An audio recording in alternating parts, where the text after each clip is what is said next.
ये पृथ्वी से काफी बड़ा है, इसलिए इसे सुपर अर्थ की श्रेणी में रखा गया है। इसका द्रव्यमान मास पृथ्वी से लगभग 6 से 7 गुना अधिक है। अधिक द्रव्यमान के कारण यहाँ का गुरुत्वाकर्षण ग्रेविटी पृथ्वी की तुलना में बहुत शक्तिशाली होगा।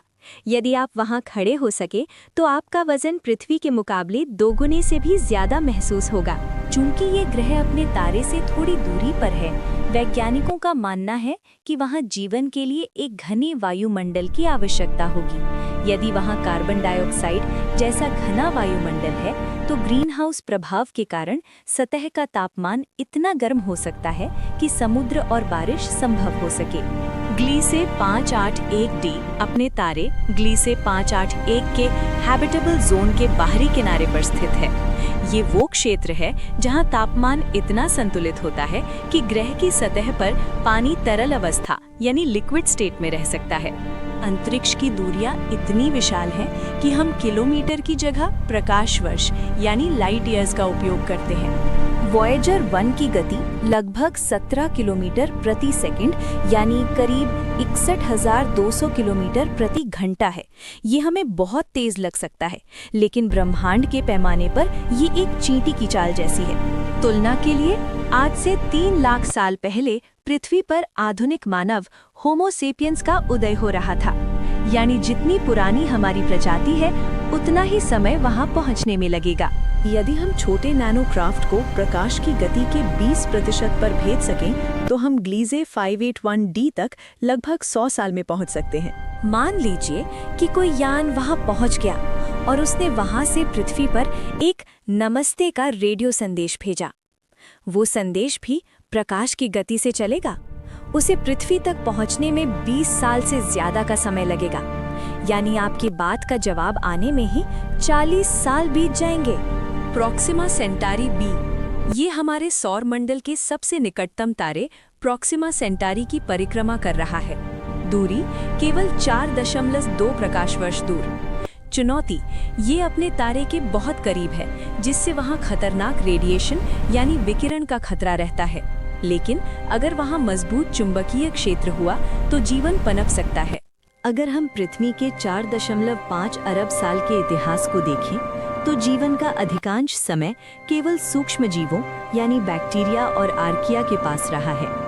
पृथ्वी पर जीवन लगभग 3.5 से 4 अरब साल पहले शुरू हुआ, लेकिन ये अरबों सालों तक केवल सूक्ष्म जीवों के रूप में रहा।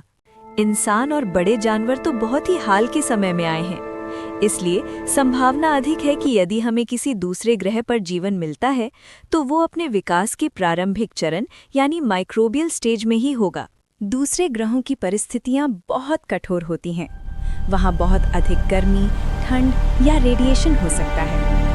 पृथ्वी पर भी एक्सट्रीमोफाइल्स नाम के सूक्ष्मजीव ऐसी जगहों पर रहते हैं जहां कोई भी पौधा या जानवर नहीं बच सकता, जैसे उबलते हुए पानी के सोते या ज्वालामुखी के मुहाने।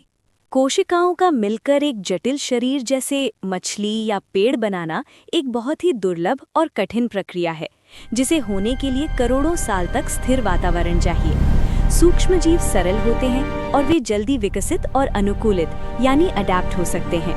ब्रह्मांड में घर यानी रहने लायक परिस्थितियां तो बहुत मिल सकते हैं, लेकिन वहां का वातावरण लंबे समय तक स्थिर रहना मुश्किल होता है, जो जटिल जीवन के लिए जरूरी है। हम इन ग्रहों पर जाकर मिट्टी के नमूने नहीं ला सकते, फिलहाल मंगल को छोड़कर। इसीलिए वैज्ञानिक बायोसिग्नेचर्स जैविक संकेतों का उपयोग करते हैं। अगर हमें मंगल पर बैक्टीरिया मिलता है तो इसका मतलब ये होगा कि ब्रह्मांड में जीवन पनपना कोई चमत्कार नहीं, बल्कि एक सामान्य वैज्ञानिक प्रक्रिया है। यदि हमारी एक ही सौरमंडल के 2 पड़ोसी ग्रहों पृथ्वी और मंगल पर जीवन विकसित हो सकता है, तो अरबों तारों और खरबों ग्रहों वाले इस ब्रह्मांड में जीवन हर जगह हो सकता है। अगर डीएनए अलग हुआ तो ये साबित हो जाएगा कि जीवन शून्य से दोबारा शुरू हो सकता है। इसे सेकंड जेनेसिस कहेंगे। बैक्टीरिया का मिलना इस बात की पुष्टि करेगा कि विकास यानी एवोल्यूशन की सीढ़ी की पहली पायदान तैयार है।